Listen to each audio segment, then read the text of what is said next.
মায়ের হাত ধরে প্রথম স্কুলে যাওয়া, বাবা মার হাতে গরম ভাত খাওয়া, এইসবই ছিল জীবনের সবচেয়ে নিরাপদ এবং আনন্দময় মুহূর্ত।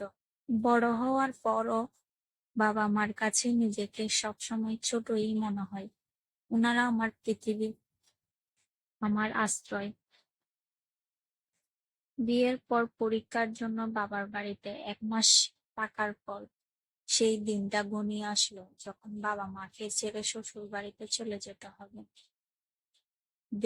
যখন আমি বোরকা পরে বিদায় নেওয়ার জন্য প্রস্তুত হচ্ছিলাম, মায়ের চোখের জল আর বাবার চুপচাপ থাকিয়ে থাকা, সেসব মুহূর্তে আমার ভেতরটা ভেঙে পড়ছিল।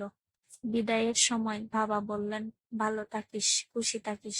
আর মা জড়িয়ে ধরে বললেন, সবাইকে আপন করে নিস, খুব ভালো থাকিস।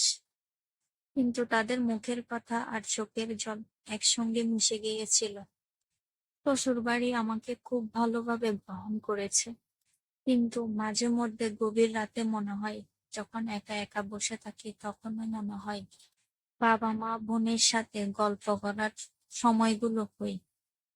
মায়ের হাতের রান্না আর বাবার মিষ্টি বকাগুলো খুব মিস করি।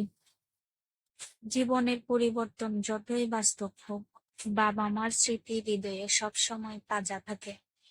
আমার জীবনের যে কোনো সুখের পিছনে তোমাদের অবদান সবচেয়ে বেশি। আমি আজ যেখানেই দাঁড়িয়ে আছি তা তোমাদের কারণেই, তোমাদের ভালোবাসাই। বাবা মা, তোমাদের স্নেহ, ভালোবাসা আর শিখানোই সবকিছু আমার শক্তি। তোমাদের ছেড়ে আসার কষ্ট কখনোই শেষ হবে না, কিন্তু তোমাদের জন্য আমি গর্বিত হতে চাই আর তোমাদের মুখে হাসি ফোটাতে চাই। বাবা মায়ের থেকে দূরে থাকা সত্যিই কঠিন, কিন্তু জীবনের এই পরিবর্তন আমাদের আরো শক্ত করে তোলে।